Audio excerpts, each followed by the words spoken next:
Bismillahirrahmanirrahim. Assalamualaikum warahmatullahi wabarakatuh. Pada pertemuan ini kita akan melakukan di kasus data mining menggunakan pendekatan CRISP-DM untuk diagnosis penyakit kanker payudara. Kita buka Jupyter Notebook terlebih dahulu.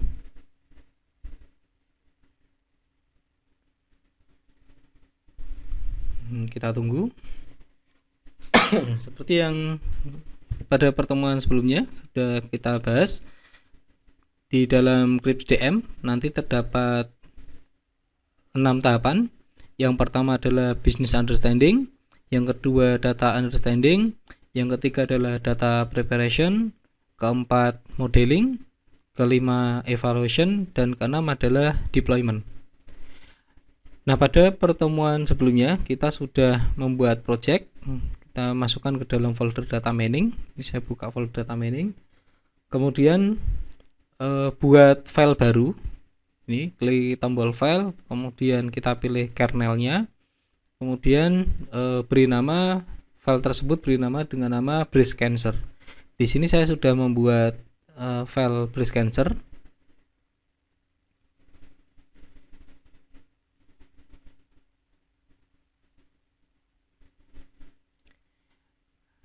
Nah, di sini sudah saya tuliskan.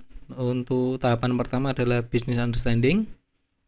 Nah, ini menggunakan Markdown ya. Di sini dilihat Markdown. Defaultnya adalah code seperti ini, code. Nah, untuk membuat ini adalah Markdown. Kemudian saya menggunakan heading 1. Heading 1 itu menggunakan pagar 1 seperti ini. Business understanding. Business understandingnya adalah tujuan dari data mining atau analisis ini adalah kita akan mengetahui algoritma machine learning terbaik mana yang digunakan untuk klasifikasi diagnosis penyakit kanker payudara, di mana algoritma machine learning yang akan kita gunakan adalah algoritma KNN, naive Bayes, dan decision tree. Nah, dari ketiga algoritma ini akan kita bandingkan nanti hasil akurasi paling tinggi atau terbaiknya itu algoritma apa. Kemudian untuk data understanding, dataset yang digunakan adalah breast cancer wdbc.csv, di mana dataset tersebut bisa di-download melalui repository UCM Machine Learning repository. Di sini saya sudah mendownload file breast cancer wdbc.csv di dalam folder download. Sebelumnya kita masuk ke folder dataset terlebih dahulu ya. Jadi dari kita masukkan file breast cancer wdbc ini ke dalam folder dataset. Ini saya klik dataset. Folder dataset ini berada di dalam folder data mining. Di data mining kemudian subfolder dataset. Saya klik upload, kemudian saya pilih filenya. Filenya adalah breast cancer wdbc.csv. Jika sudah, saya klik upload. Nah, file breast cancer wdbc.csv ini sudah berhasil terupload di dalam folder dataset. Nah, file ini tadi breast cancer wdbc.csv nanti akan kita load ke dalam file breastcancer.ipynb. Kita ke tahapan ketiga, yaitu data preparation. Di sini saya buat Markdown, kemudian saya buat heading 1. Value-nya adalah 3, adalah data preparation.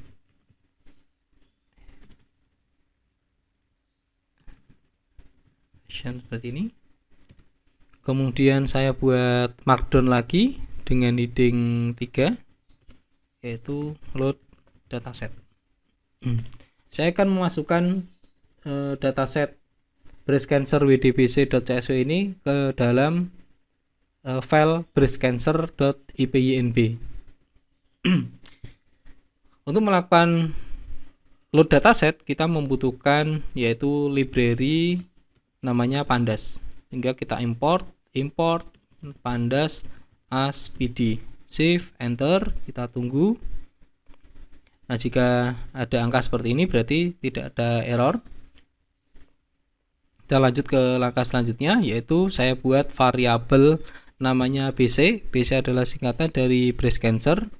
BC sama dengan saya panggil library pandasnya pd.read_csv kurung buka kurung tutup. Kemudian nama direktorinya adalah datasets, kemudian nama filenya adalah breast cancer wdbc.csv. Ini kemudian save enter.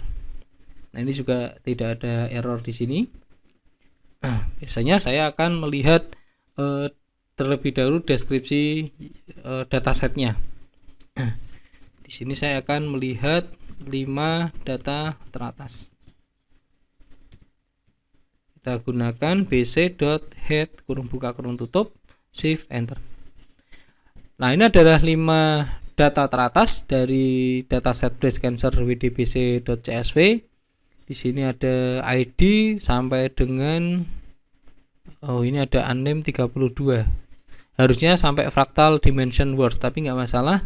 Ini akan kita lakukan pre-processing. Pre-processingnya yaitu kita akan menghilangkan atribut ID ini, karena nanti ID ini tidak akan kita gunakan untuk proses mining maupun analisis, dan kita juga akan menghilangkan atribut unnamed .2 spasi 32 ini. Di 2 atribut ini kita hilangkan. Baik, saya buat markdown terlebih dahulu. Markdown, kemudian heading 3 data preparation, save enter.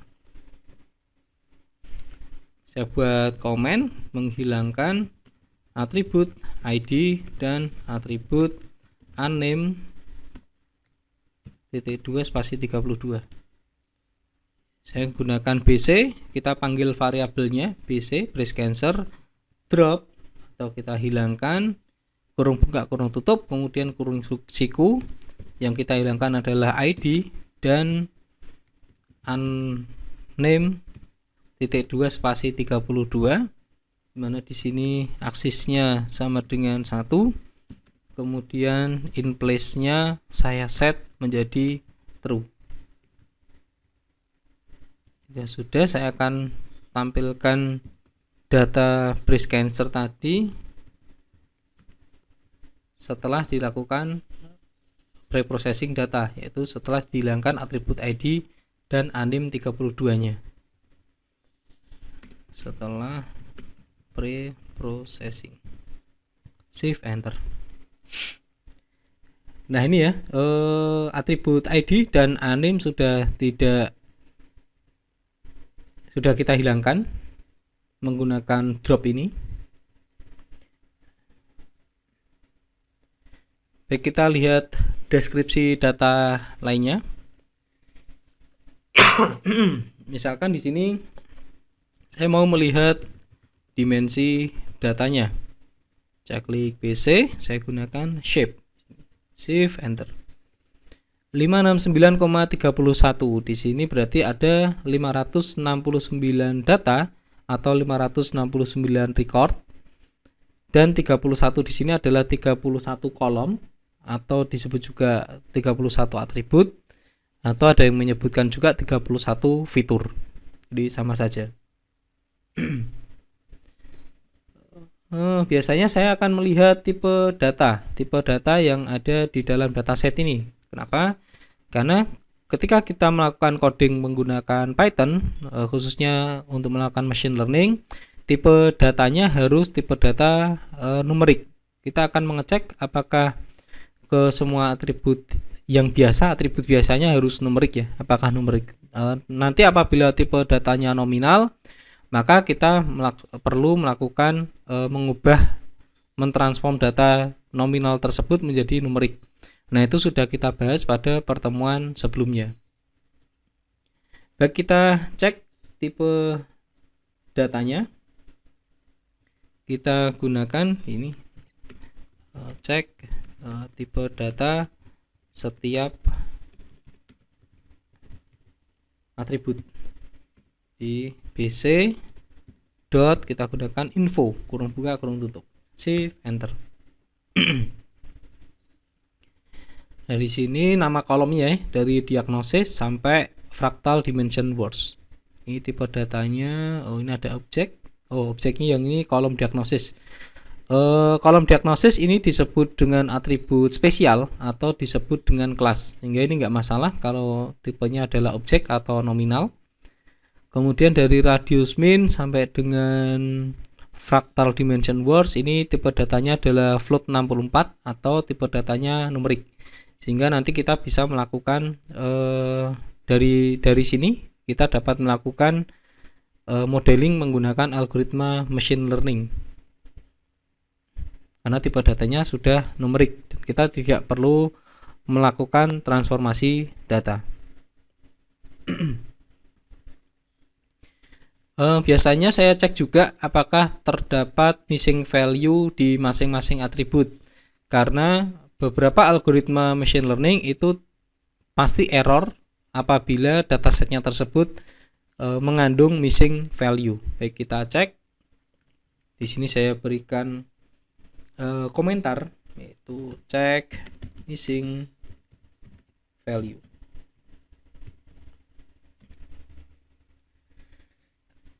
Saya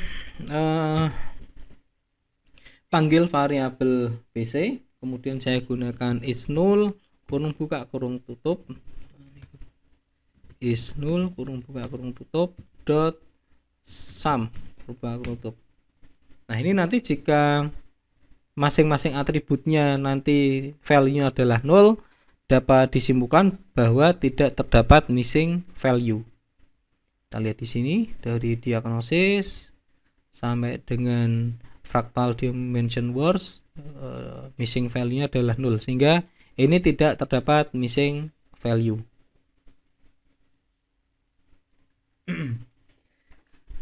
Baik, ini deskripsi datanya paling seperti ini. Saya melihat dimensi data, kemudian ngecek data setiap atribut, kemudian saya cek juga apakah terdapat missing value di dalam dataset tersebut.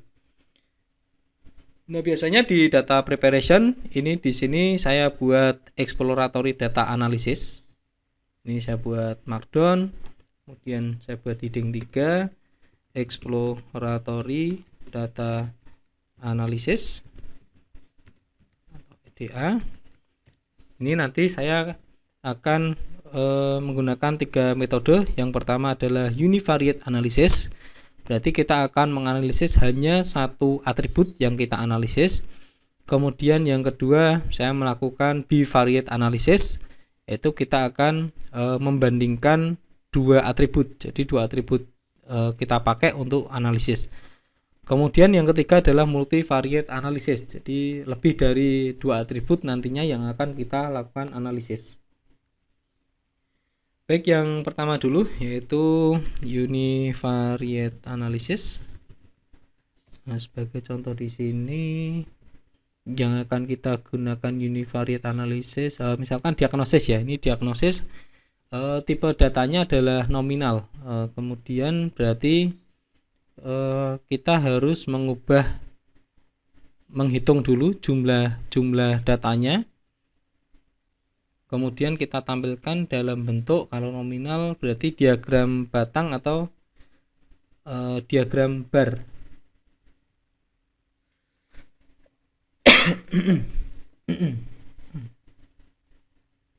Nah, di sini saya akan melakukan import terlebih dahulu, import library yang kita gunakan.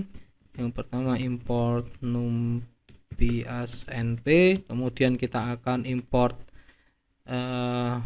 pyplot dari sini matplotlib.pyplot as plt, kemudian saya akan mengimport library seaborn as sns. Seperti ini, saya save, enter.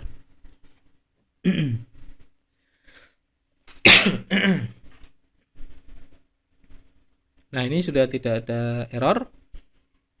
Saya akan melakukan univariate analysis untuk atribut diagnosis. Saya panggil library pyplotnya plt, Kemudian saya misalkan di sini saya berikan titel dan jumlah tipe kanker payudara. Kemudian saya hitung datanya per masing-masing tipe. Saya gunakan library Seaborn sns.countplot. Saya panggil variabel BC, saya gunakan atribut diagnosis. Ini. Kemudian saya buat label pada sumbu X plt.xlabel. Xlabelnya di sini misalkan adalah tipenya, tipe kanker penyakit kanker payudaranya. Kemudian label pada sumbu Y plt.ylabel. Di sini sebagai contoh jumlah. Kemudian saya tampilkan grafiknya plt.show. Nah, ini ada error univariate analysis. Ini modul Seaborn has no attribute count plot. Oh, ini kurang T. Count plot seperti ini. Maaf ada misspelling. Shift enter. Nah, ini adalah tipe data penyakit kanker payudara. Di sini ada tipe M dan tipe B. Ada dua tipe, di mana tipe B ini lebih banyak daripada tipe M.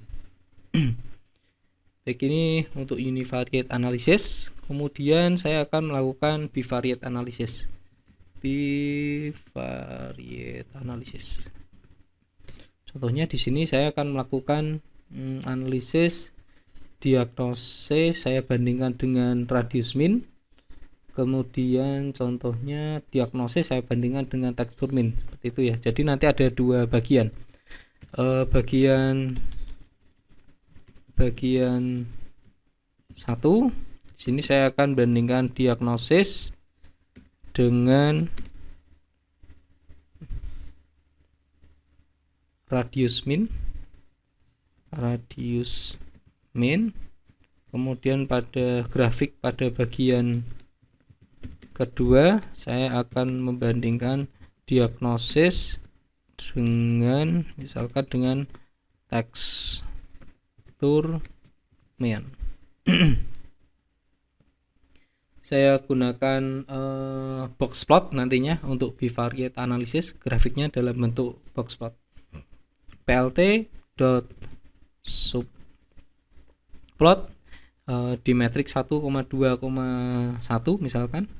Kemudian saya panggil Seaborn ya, Seaborn sns.boxplot, di mana sumbu X-nya adalah diagnosis dan sumbu Y-nya adalah radius min. Datanya saya ambil dari breast cancer. Jadi ini saya copy, metriknya saya ubah 1,2,2, X-nya diagnosis, Y-nya tekstur min, datanya BC. Kemudian saya tampilkan plt.show. Shift enter. Nah, ini adalah bivariate analysis bagian pertama, yaitu saya analisis atribut diagnosis dan radius min. Kemudian di bagian kedua saya analisis diagnosis dan tekstur min. Kemudian yang terakhir kita akan melakukan multivariate analysis. Multivariate analysis berarti di sini lebih dari 2 kolom. Baik, kita akan melakukan analisis semua atribut ini ya, semua atribut biasanya. Atribut biasa berarti tanpa diagnosis, dari radius min sampai dengan fractal dimension worst, karena kita akan melakukan correlation metric, di mana jika kita akan melakukan correlation metric maka tipe datanya harus numerik, sehingga yang kita pakai adalah atribut biasa. Atribut spesialnya atau diagnosis ini tidak kita pakai, berarti kita gunakan radius min sampai dengan fractal dimension worst. multivariate analysis. Berarti pertama saya buat variabel dulu, misalkan di sini variabelnya adalah saya beri nama korelasi. Korelasi sama dengan kita ambil variabel bc dot core kurung buka kurung tutup, kemudian korelasi dot shape. Saya akan tampilkan dimensinya, harusnya dimensinya 30 kali 30. Nah, udah betul ya, karena atribut diagnosis tidak kita gunakan. Sudah tertangkap variabel korelasinya. Kemudian kita akan membuat grafik dalam bentuk visual. Grafik atau visual atau visualisasi dalam bentuk heat map.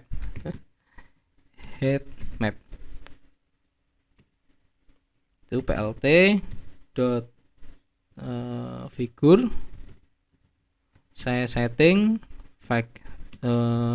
ukuran figurnya misalkan 20,20 seperti ini. Kemudian saya pakai library Seaborn sns.heatmap, di mana nanti parameter yang kita gunakan dari variabel korelasi, c-barnya saya setting menjadi true, kemudian square-nya saya setting true juga, kemudian formatnya adalah 1 digit di belakang koma, berarti titik 1f, kemudian anotasinya saya setting true, kemudian anot underscore kws ini sama dengan ini kurung siku ya, kurung siku size titik 2 misalkan 15, size nya ini diantara petik tunggal seperti ini, size 2 15, kemudian C mapnya nanti color di dalam mapnya yellow ini untuk korelasi yang rendah, kemudian green ini yang tengah-tengah, kemudian blue ini nanti yang korelasinya tinggi, YL GN BU. Jika sudah, kita tampilkan plt.show, shift enter.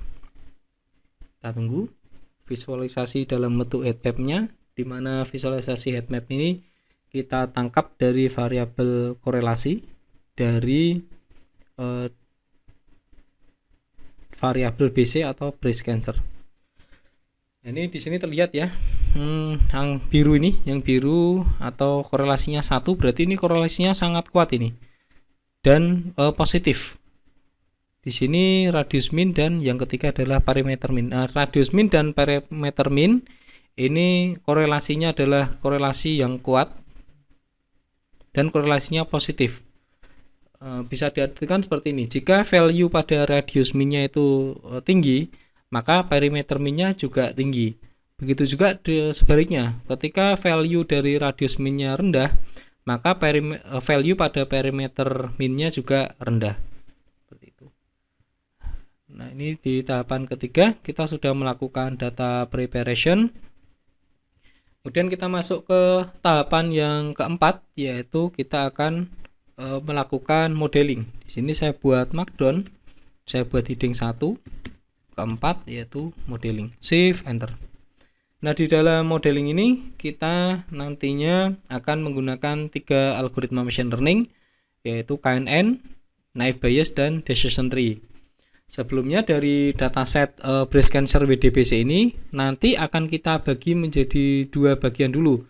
Yang pertama atribut biasa. Atribut biasa itu atribut dari radius min sampai dengan yang fractal dimension words, itu atribut biasa. Kemudian atribut spesialnya, yang kedua adalah atribut spesial. Atribut spesial atau kelasnya adalah diagnosis. Nah, baru setelah itu kita split lagi menjadi 2 bagian lagi, yaitu data training dan data testing. Nah, sehingga kita sebelum melakukan modeling menggunakan algoritma machine learning, kita split data terlebih dahulu. Yang pertama kita akan menggunakan modul dari sklearn from sklearn model selection. Kita akan mengimport library yaitu train test split. Nah, library train test split ini nanti library train test split ini nanti digunakan untuk membagi dataset breast cancer WDBC menjadi dua bagian, yaitu data training dan data testing. Kemudian kita juga akan menggunakan modul sklearn.metric. Ini nanti untuk dilakukan pengukuran yang akan kita lakukan adalah akurasi. Kemudian sebagai contoh nanti kita juga akan menampilkan confusion metric. Kemudian nanti kita juga akan menggunakan library yang namanya classification report. Jadi hasil-hasil akurasi dari beberapa algoritma machine learning itu nanti kita buat reportnya. Nanti reportnya mungkin bisa dalam bentuk grafik, tabel, dan lain-lain. Baik, di sini berarti kita import. Yang pertama adalah akurasi score. Kemudian nanti akan saya contohkan confusion metric, confusion_metric. Kemudian classification report. Shift enter. Kita tunggu. Nah, ini sudah tidak ada error. Baik, kita bagi data menjadi atribut biasa dan atribut spesial. Di sini atribut biasa. Logikanya atribut biasa ini semua kolom kecuali diagnosis, sehingga atribut biasanya cukup kita hilangkan saja kolom atau atribut diagnosis. Di sini atribut biasa saya deklarasikan dengan variabel dengan nama x sama dengan bc.drop. Jadi yang akan kita hilangkan adalah kolom sama dengan diagnosis. Kita tampilkan atribut biasanya, 5 data teratas dari atribut biasa. Nah, ini radius min sampai fractal dimension worst tanpa diagnosis. Nah, ini adalah atribut biasanya. Kemudian kita pisahkan atribut spesialnya atau kelasnya, yaitu diagnosis. Di sini saya deklarasikan dengan variabel y sama dengan berarti bc. Nah, kita pakai nih. Kalau tadi kita hilangkan, kalau di dalam atribut spesial kita pakai berarti bc kurung siku diagnosis seperti ini. Kita tampilkan 5 data teratas dari atribut spesial. Nah, ini ada tipe data yang M. Kebetulan 5 data teratasnya tipe kankernya adalah M. Tadi di univariate analysis di diagnosis ada yang tipe M dan tipe B. Ini sudah baik. Ini sudah kita split atribut biasa dan atribut spesial. Langkah selanjutnya yaitu kita akan melakukan split data menjadi data training dan data testing, di mana proporsi untuk data training adalah 70%, sedangkan data testing proporsinya adalah 30%. Jadi dari 569 data yang ada di breast cancer WDBC ini, 70%-nya nantinya akan kita gunakan sebagai data training dan 30%-nya kita gunakan sebagai data testing. Caranya saya buat variabel namanya xtrain. Berarti ini adalah atribut biasa yang akan kita jadikan data training. Kemudian xtest berarti atribut biasa yang akan kita jadikan data testing. Kemudian ytrain berarti atribut spesial yang akan kita gunakan menjadi data training. Ytest berarti atribut spesial yang akan kita gunakan menjadi data testing. Xtrain, xtest, ytrain, ytest sama dengan train. Kita panggil library-nya train test split seperti ini. Kita set parameternya yaitu x, y, test size. Ukuran data testingnya adalah 30%, sehingga test size-nya adalah 0,3. Kemudian saya setting parameternya untuk random state-nya, saya berikan value adalah 0. Shift enter. Nah, ini kita sudah berhasil bagi data menjadi data training dan data testing. Juga sudah di split juga atribut biasa dan atribut spesial. Baik, yang pertama kita akan menggunakan algoritma KNN. Saya buat markdown. Pada inputan selanjutnya saya buat heading 3 seperti ini, algoritma KNN. Saya akan menggunakan modul dari sklearn.neighbors seperti ini. Hati-hati ya penulisannya. Saya akan mengimport namanya KN neighbors classifier. Nah, ini diperhatikan untuk besar kecilnya, ini sangat berpengaruh, dan spellingnya ya. Nah, di sini sudah berhasil. Nah, ini adalah import library KNN di dalam modul sklearn. Kemudian di sini saya buat komentar, saya akan menggunakan algoritma KNN. Berarti saya buat variabel baru dengan nama KNN seperti ini, sama dengan saya panggil library-nya KNeighbor classifier. Nah, di algoritma KNN ini kita harus men-setting parameternya. Di sini parameternya untuk n neighbors. Ini saat penghitungan manual algoritma KNN, neighbor ini adalah nilai parameter k-nya atau nilai tetangga terdekatnya. Di sini tetangga terdekatnya atau neighbor-nya saya setting value-nya adalah 5. Kemudian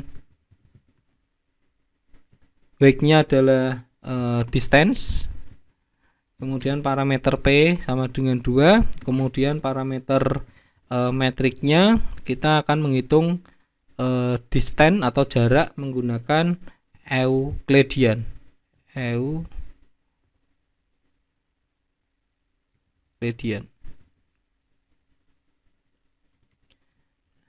Saya berikan komentar, kita akan melakukan training pada datanya. Berarti knn.fit xtrain, ytrain.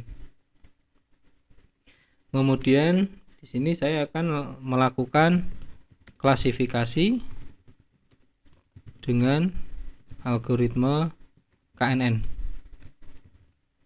Nanti saya buat variabel baru ypred, saya akan melakukan prediksi sama dengan knn.predict dari xtest. Shift enter. Ada error.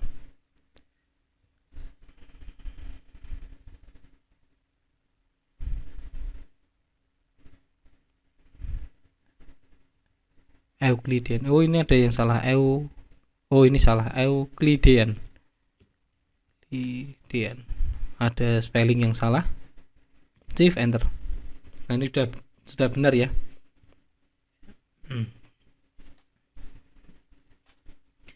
Nah, sebelumnya di sini tadi kita sudah untuk metriknya kita sudah memanggil library yaitu confusion metric. Sini akan kita pakai, misalkan berikan komentar confusion metric ya, print confusion metric dari ytest, ypred. Nah, ini adalah confusion metricnya 1035459. Ini cara menghitung akurasinya adalah 103 ditambah 59, kemudian dibagi dengan jumlah data ini 103 tambah 5 tambah 4 tambah 59. Atau di sini kita hitung akurasi KNN-nya print, kemudian berarti kita panggil variabelnya library-nya akurasi skor, variabelnya adalah ytest, ypret, shift enter. Nah, ini nilai akurasinya adalah 0,9473 atau 94,73%. Baik, untuk algoritma selanjutnya yaitu adalah algoritma naive Bayes. Di sini saya buat markdown. Saya buat heading 3 algoritma naive Bayes. Saya akan menggunakan modul dari sklearn.naive_Bayes, kemudian saya import. Nah, ini karena tipe data di atribut biasanya adalah numerik semua, maka yang akan kita gunakan adalah library Gaussian. Jadi penghitungan naive Bayes, pendekatan Gaussian naive Bayes. Import Gaussian NB seperti ini. Shift enter. Baik, ini tidak ada error. Kita lanjutkan langkah selanjutnya. Ini saya copy dari codingan sebelumnya, saya pastekan ke sini, tapi saya custom algoritma NB. Jadi di sini variabelnya adalah NB, kemudian untuk library-nya adalah Gaussian NB seperti ini. Nah, parameternya kita tidak perlu melakukan setting parameter di algoritma naive Bayes, sehingga ini saya hapus, sehingga menjadi NB sama dengan Gaussian NB kurung buka kurung tutup. Kemudian pada lakukan training, ini variabel yang kita panggil bukan KNN tapi NB, nb.fit xtrain, ytrain. Kemudian lakukan klasifikasi dengan algoritma naive Bayes. Berarti ypret-nya ini bukan KNN tapi kita ubah menjadi NB. Shift enter. Nah, kemudian kita hitung akurasinya. Akurasi untuk naive Bayes, akurasi NB. Shift enter.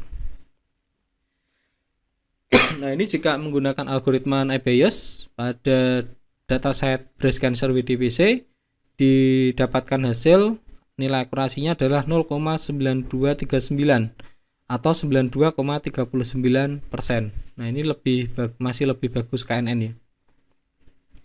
Nah, baik, kita akan bandingkan algoritma yang ketiga yaitu algoritma decision tree. Apakah nantinya lebih bagus daripada KNN? Nah, ini kita hitung. Saya buat markdown terlebih dahulu, kemudian saya berikan value algoritma decision tree.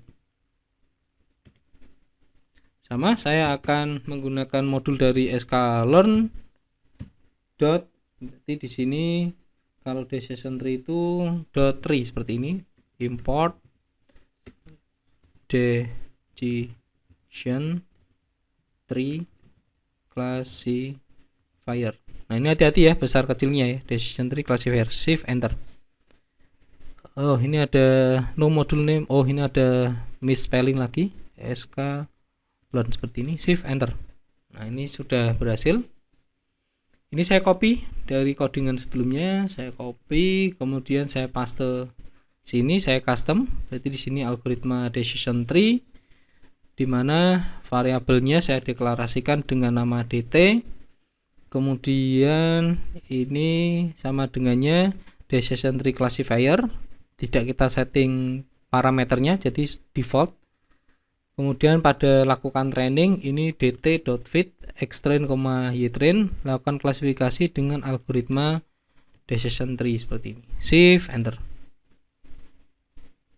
Kemudian kita hitung akurasinya. Akurasi jika menggunakan decision tree. Akurasi decision tree. Kita shift enter. Ternyata akurasi. Oh, maaf, ini akurasi ini bukan NB ya, tapi DT. Ypret DT, shift enter. Ini saya shift enter lagi.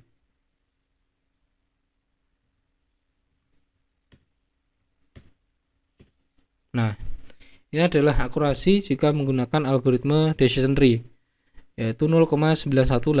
Nah, ternyata dari ketiga algoritma ini, algoritma KNN menghasilkan nilai akurasi tertinggi jika digunakan untuk menghitung klasifikasi pada dataset breast cancer WDPC atau diagnosis penyakit kanker payudara. Nah, nanti bisa kita simpulkan di evaluasi dan deployment. Sini saya buat berarti di tahapan kelima, saya buat markdown, kemudian heading 1, filenya adalah 5, yaitu evaluation. Evaluasi. Nah, di dalam evaluasi ini kita akan menangkap array dari hasil akurasi algoritma KNN, naive Bayes, dan decision tree. Nah, arraynya setelah kita tangkap, nantinya akan kita buatkan grafik atau visual nanti dalam bentuk diagram batang atau diagram bar.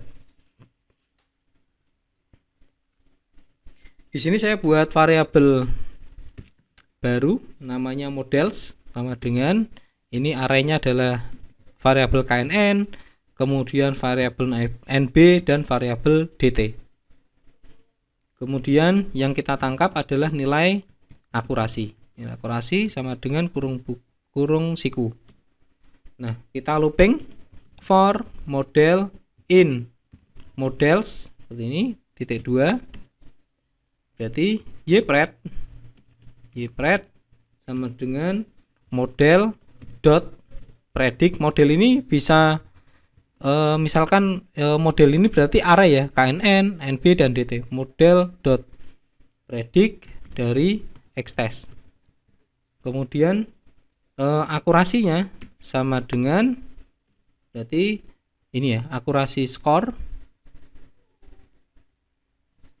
ytest, ypred. Ini saya copy, saya pastikan ke sini. Akurasi underscore kurung buka ytest, ypred kurung tutup. Kemudian nilai underscore akurasi ini saya append, saya gabungkan dari ini, akurasi ini.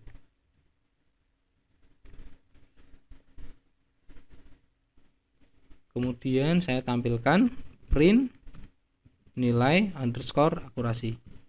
Shift enter. Nah, ini array dari nilai akurasi masing-masing algoritma machine learning, KNN, naive Bayes, dan decision tree sudah berhasil kita tangkap dengan variabel nilai akurasi. Nah, ini nanti kita buat grafik atau visualnya dalam bentuk diagram batang. Kita buat langsung saja diagram batangnya atau diagram barnya.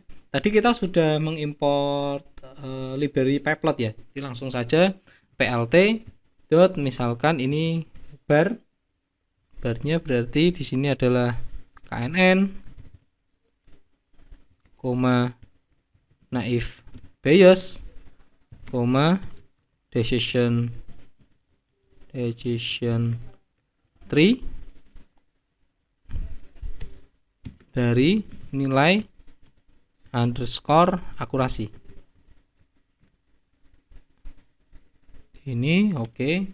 Kemudian plt saya akan membuat limit atau batas pada sumbu y. Nah, biasanya kalau membuat titik koordinat x, y, y-nya titik koordinatnya itu biasanya dimulai dari angka 0 sampai 1 misalkan. Tapi di sini karena nilai akurasinya mendekati 9 semua ya, 0,94, 0,92, 0,91. Ini saya buat limit pada sumbu y-nya plt.ylim. Misalkan saya buat limit berarti dimulai dari 0,9 sampai dengan 0,90 sampai dengan misalkan 0,98. Ini jadi saya batasi. Kemudian saya buat title pada grafiknya, misalkan di sini perbandingan algoritma machine learning untuk klasifikasi untuk diagnosis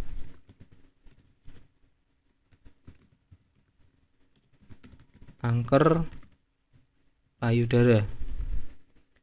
Saya setting dulu font size-nya agar tidak terlalu besar. Font size-nya adalah saya setting 15. Kemudian saya beri warna misalkan merah seperti ini. Color sama dengan R. Kemudian saya akan membuat nama label pada sumbu X, plt.x label.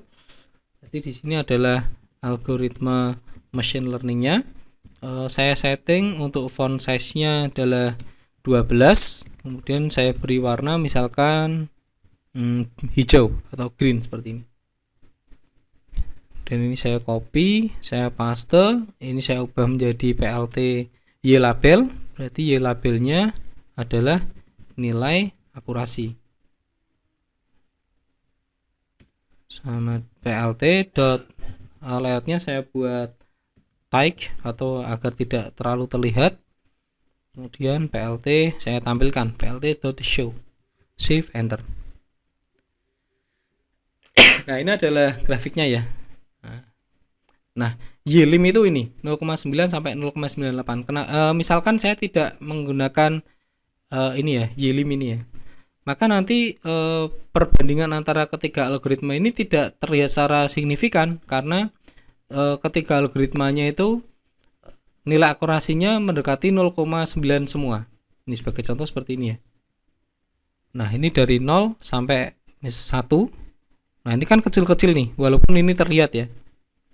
Nah, makanya sehingga biar nanti bisa terlihat secara signifikan, saya limitasi sumbu y-nya yaitu dari 0,9 sampai 0,98 hingga tampil seperti ini.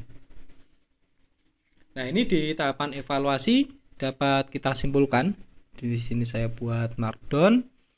Bisa saya simpulkan bahwa algoritma KNN menghasilkan nilai akurasi tertinggi dibandingkan algoritma naive Bayes dan algoritma decision tree untuk diagnosis penyakit kanker payudara.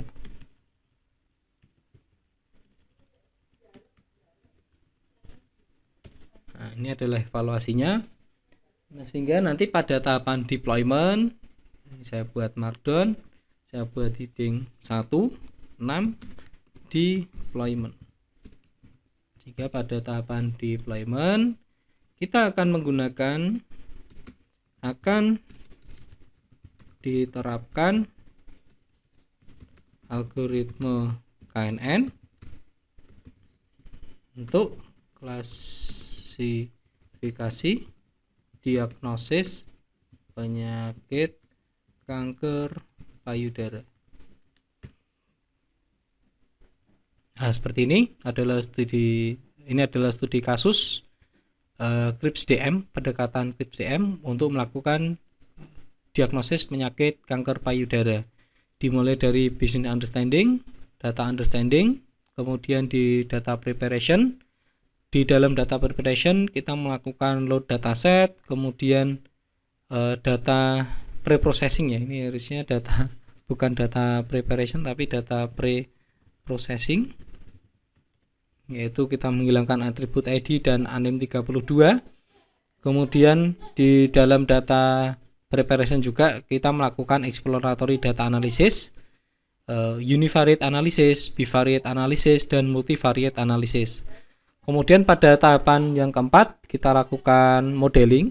Modeling ini kita split datanya, baik kita split dari atributnya, atribut biasa dan atribut spesial atau kelas. Kemudian kita split juga datanya menjadi 70% menjadi data training, 30% menjadi data testing.